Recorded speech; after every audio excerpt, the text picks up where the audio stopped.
തുവ്വൂർ ജനകീയ അയ്യപ്പൻ വിളക്ക് ആഘോഷവേളയിലും ഗ്രീൻഫീൽഡ് ഹൈവേയിലേക്ക് പ്രവേശനത്തിനായുള്ള പോരാട്ടം നടത്തി greenfield highway entrance and exit community forum പ്രവർത്തകർ. കേന്ദ്ര ഉപരിതല വകുപ്പ് മന്ത്രി നിതിൻ ഗഡ്കരിക്ക് നിവേദനം നൽകുന്നതിനായി ആവിഷ്കരിച്ച ജനകീയ ഒപ്പുശേഖരണമാണ് അയ്യപ്പൻ വിളക്ക് ആഘോഷവേദിയിലും തുടർന്നത്. മികച്ച പ്രതികരണമാണ് പ്രവർത്തകർക്ക് ലഭിച്ചത്. തുവ്വൂരിന്റെ വികസന പ്രതീക്ഷകൾ യാഥാർത്ഥ്യമാക്കാൻ നിലമ്പൂർ ഷൊർണൂർ റെയിൽപാതയുടെയും അതുവഴി ഭാവിയിൽ സാധ്യമാകാൻ പോകുന്ന നിലമ്പൂർ നെഞ്ചൻകോട് പാതയ്ക്ക് കുതിപ്പേകാനും തുവ്വൂരിൽ നിന്ന് നിർദ്ദിഷ്ട ഗ്രീൻഫീൽഡ് ഹൈവേയിലേക്ക് നേരിട്ട് പ്രവേശിക്കാനുള്ള കണക്ഷൻ റോഡ് അനിവാര്യമാണ്. തുവ്വൂരിന് മാത്രമല്ല, പരിസര പഞ്ചായത്തുകളിലേതുൾപ്പെടെയുള്ള വികസന മുന്നേറ്റത്തിന് ഗ്രീൻഫീൽഡ് ഹൈവേയിലേക്ക് നേരിട്ടുള്ള പ്രവേശനം വഴിയൊരുക്കും.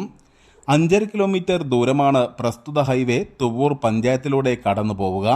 എന്നാൽ തുവ്വൂരുകാർക്ക് ഹൈവേയിൽ പ്രവേശിക്കണമെങ്കിൽ കിലോമീറ്ററുകൾ അപ്പുറത്തുള്ള ഇരിങ്ങാട്ടിരിയെയോ കൊടശ്ശേരിയെയോ ആശ്രയിക്കേണ്ട സാഹചര്യമാണ് ഉണ്ടാവുക. ചുരുക്കത്തിൽ വമ്പൻ പ്രതീക്ഷകൾ നൽകിയെത്തുന്ന ഗ്രീൻഫീൽഡ് ഹൈവേയുടെ യാതൊരു പ്രയോജനവും തുവ്വൂരിനോ പരിസര പഞ്ചായത്തുകൾക്കോ തുവ്വൂർ റെയിൽവേ സ്റ്റേഷനോ ഉണ്ടാകാത്ത സ്ഥിതിയാണ്. ഗ്രാമപഞ്ചായത്തും വിവിധ സംഘടനകളും രാഷ്ട്രീയത്തിനതീതമായ പ്രവർത്തനങ്ങളാണ് ഇതിനായി നടത്തിക്കൊണ്ടിരിക്കുന്നത്. ഇതിനു പുറമെയാണ് greenfield entry and exit community forum സജീവമായ പ്രവർത്തനങ്ങളുമായി മുന്നോട്ട് പോകുന്നത്. മുൻ കേന്ദ്രമന്ത്രി വഴി ഉപരിതല വകുപ്പ് മന്ത്രി നിതിൻ ഗഡ്കരിയുടെ ഓഫീസിൽ ഇതുമായി ബന്ധപ്പെട്ട രേഖാമൂലമുള്ള അപേക്ഷ എത്തിക്കഴിഞ്ഞു. ഇനി ജനകീയ ഒപ്പുശേഖരണവും നടത്തിവരികയാണ്. ഇതിന്റെ ഭാഗമായാണ് പാളയപ്പറമ്പ് ജനകീയ അയ്യപ്പൻ വിളക്ക് ആഘോഷവേദിയിലും പ്രവർത്തകരെത്തിയത്.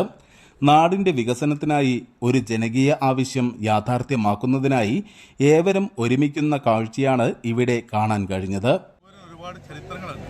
അതിനേക്കാൾ ഉപരിയായിട്ട് തുവ്വൂർ ഒരു റെയിൽവേ സ്റ്റേഷനുണ്ട്, അങ്ങനെ ഒരു ഹോസ്പിറ്റലുണ്ട്, അങ്ങനെ ഒരുപാട് ആൾക്കാർ താമസിക്കുന്ന ഒരു നല്ല നഗരമാണ് തുവ്വൂർ എന്ന് പറയുന്ന ഗ്രാമം. എന്നാൽ ഇതിന് അടുത്തുകൂടെയാണ് ഈ ഗ്രീൻവേ ഹൈവേ പോകുന്നത്. പക്ഷേ നിർഭാഗ്യകരം എന്നേ പറയണ്ടു, അങ്ങോട്ടേക്ക് നേരിട്ടുള്ളൊരു എൻട്രി അല്ലെങ്കിൽ നമുക്ക് ആ ഹൈവേയിലേക്ക് കടക്കാൻ ഒരു വഴിയില്ല. വഴിക്ക് വേണമെങ്കിൽ ഞങ്ങൾ ഒരു 10-20 കിലോമീറ്റർ അങ്ങോട്ടും ഇങ്ങോട്ടും സഞ്ചരിക്കേണ്ട ഒരു അവസ്ഥ വരികയാണ്. തീർച്ചയായും നേരിട്ടൊരു വഴി അത്യാവശ്യമാണ് എന്നുള്ളത് കൊണ്ട് ഈ ജനകീയ കമ്മിറ്റി ഞങ്ങൾ സാധാരണ നിങ്ങളായിട്ട് സമർപ്പിക്കുകയാണ്. ഞങ്ങൾക്ക് ഇതിന് കൃത്യമായിട്ടുള്ളൊരു മറുപടി, ഞങ്ങൾക്കൊരു വഴി തന്നിട്ട് വേണം എന്നാണ് ഈ അവസരത്തിൽ പറയാനുള്ളത്. ഉത്സവ നഗരിയിൽ എത്തിയവരെല്ലാം ഒപ്പുശേഖരണത്തിന്റെ ഭാഗമായി. തുവ്വൂർ പഞ്ചായത്തിൽ നടക്കുന്ന മുഴുവൻ ജനകീയ പരിപാടികളിലും ഇത്തരത്തിലുള്ള പ്രവർത്തനവുമായി മുന്നോട്ടു പോകാനാണ് പ്രവർത്തകരുടെ തീരുമാനം. സമീപിച്ചുകൊണ്ടിരിക്കുകയാണ്. ജനങ്ങളിൽ ലഭിക്കുന്ന പ്രതികരണങ്ങൾ വളരെ അനുകൂലമാണ്. ഈ രാത്രിയിലും എല്ലാവരും ഒപ്പ് തന്ന് ഇതിനോട് ഒരു താല്പര്യവും അതോടൊപ്പം തന്നെ ഇത് വിജയിക്കണമെന്നുള്ള അവരുടെ ആഗ്രഹവും പ്രകടിപ്പിച്ചുകൊണ്ടിരിക്കുകയാണ്. നമുക്ക് എത്രയും വേഗം ബന്ധപ്പെട്ട അധികാരികളുടെ സ്ഥലത്ത് നമ്മുടെ മെസ്സേജ് എത്തിച്ചുകൊണ്ട് നമ്മുടെ എൻട്രി സാധ്യമാക്കാൻ കഴിയുമെന്നുള്ള ഉറപ്പിലാണ് ഞങ്ങൾ. അതിന് ഞങ്ങൾ ശ്രമത്തിലാണ്. ആ ശ്രമത്തിൻ്റെ ഭാഗമാണ് ഒപ്പുശേഖരണം നടന്നുകൊണ്ടിരിക്കുന്നത്. നമ്മുടെ ബഹുമാനപ്പെട്ട നിതിൻ ഗഡ്കരി മിനിസ്റ്റർക്ക് ഒരു ഭീമ കരുതി കൊടുക്കുന്നതിന് വേണ്ടിയിട്ടുള്ള ഒപ്പുശേഖരണമാണ് നടക്കുന്നത്. ആ ഒപ്പുശേഖരണം ഇന്ന് രാത്രി വൈകിയും നമ്മൾ നടത്താൻ ഉദ്ദേശിക്കുകയാണ്. അത് വമ്പൻ വിജയമായി മുന്നോട്ട് പോയിക്കൊണ്ടിരിക്കുകയാണ്.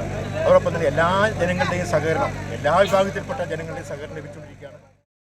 Greenfield highway entrance and exit community forum chairman Pradeep Kumar, convener C Aslam, chief coordinator PMK Siraj, T Younus Babu, AP Muhammad Ansar തുടങ്ങിയവർ നേതൃത്വം നൽകി.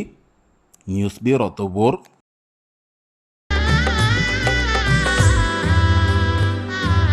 Celebrate the moments of colors. KMT Silks, Perindalmanda, Kottakkal.